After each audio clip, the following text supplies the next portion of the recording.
தினம் தேர்தல் அறிவிக்கப்பட்டு முதலாக மயிலாப்பூர் சட்டமன்ற தொகுதியில் உங்களை சந்திப்பதிலே மிகுந்த மகிழ்ச்சி.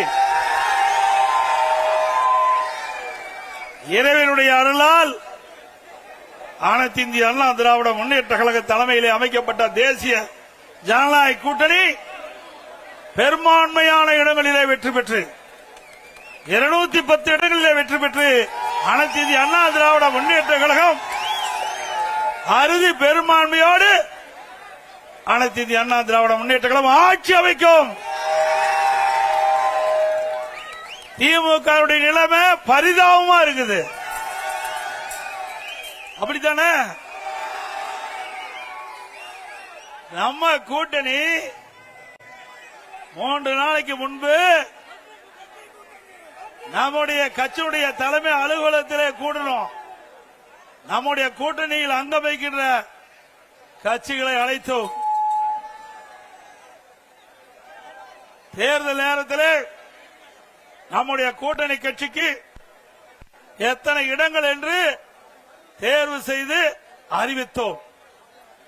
அடுத்த நாள் அனைத்து இந்திய அண்ணா திராவிட முன்னேற்ற கழகத்தினுடைய தேர்தல் அறிக்கையை சிறப்பாக வெளியிட்டோம். நம்முடைய தேர்தல் அறிக்கை மக்களுக்கு நன்மை கிடைக்கக்கூடிய தேர்தல் அறிக்கை. ஒட்டுமொத்த தமிழக மக்களும் நம்முடைய தேர்தல் அறிக்கையை வாசித்து தெரிந்து இன்றைய நமக்கு பாராட்டை தெரிவித்துக் கொண்டிருக்கின்றார்கள். அந்த அளவுக்கு ஒரு சிறப்பான தேர்தல் அறிக்கையை, நாட்டு மக்களுக்கு நன்மை கிடைக்கக்கூடிய தேர்தல் அறிக்கையை அனைத்து இந்திய அண்ணா திராவிட முன்னேற்ற கழகம் வெளியிடப்பட்டுகின்றது. அடுத்தது உடனடியாக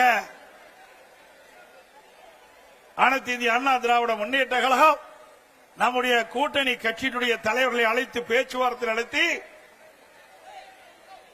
எந்தெந்த தொகுதியில் எந்தெந்த கட்சியை போட்டியிடும் என்ற பேசி ஒருமித்த கருத்தோட இன்றைய தினம் நாம் வெளியிட்டிருக்கிறோம். அது மட்டுமல்ல, அனைத்து இந்திய அண்ணா திராவிட முன்னேற்ற கழகம்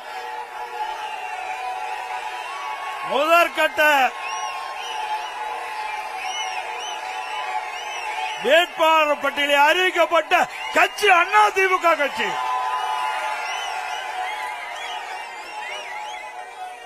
முதற்கட்டமாக போட்டியிடுகின்ற வேட்பாளர் 23 பேர் அடங்கிய பட்டியலை நாம் அறிவித்திருக்கின்றோம். என ஓரிரு நாட்களில் அனைத்து இந்திய அண்ணா திராவிட முன்னேற்ற கழக வேட்பாளர்கள் போட்டியிடுகின்ற பட்டியல் முழுமையும் வெற்றி அறிவிக்கப்படும் என்பதை மகிழ்ச்சியோடு தெரிவித்துக்கிறேன். திமுகவுடைய நிலை என்ன? திராவிட முன்னேற்ற கழகம் கூட்டணி அமைப்பதற்கு 20 நாட்களா போராடிட்டு இருக்காங்க. ஒவ்வொரு கட்சியும் பதறிக்கொண்டிருக்கின்றது. திராவிட முன்னேற்ற கழக தலைமையிலே அமைக்கப்பட்ட கூட்டணி கட்சிகள் போராடி போராடி அவர்கள் தொகுதியை பெற வேண்டிய அவல நிலை அந்த கூட்டணியிலே இருக்கின்றது. அதிமுக அப்படி அல்ல.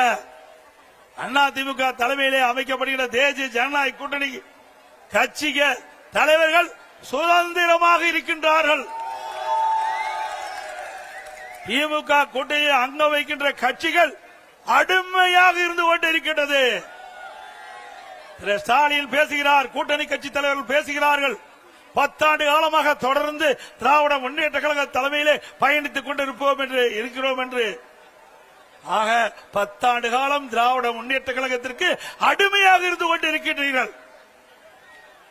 இப்படி அடிமையாக இருந்த காரணத்தினால்தான் 2021 சட்டமன்ற பொதுத் தேர்தலில் திராவிட முன்னேற்ற கழக தலைமையிலே அமைக்கப்பட்ட கூட்டணிக்கு ஒதுக்கப்பட்ட இடத்தை விட குறைவான இடத்தை பெற்றிருக்கின்றீர்கள். ஆக திராவிட முன்னேற்ற கழக தலைமையிலே அமைக்கப்பட்ட கூட்டணி கட்சியை சேர்ந்த தலைவர்களை எண்ணி பார்க்க வேண்டும். உங்களிடத்திலே திராவிட முன்னேற்ற கழகத்திற்கு ஆட்சி அதிகாரம் இருக்கின்ற போது திராவிட முன்னேற்ற கழக ஆட்சியை புகழ்ந்து பாட வேண்டும் என்று உங்களை பயன்படுத்திக் கொண்டார்கள். ஆனால் தேர்தல் வருகின்ற பொழுது உங்களுக்கு தகுந்த அந்தஸ்தை கொடுக்காத கட்சி திராவிட முன்னேற்ற கழக கட்சி.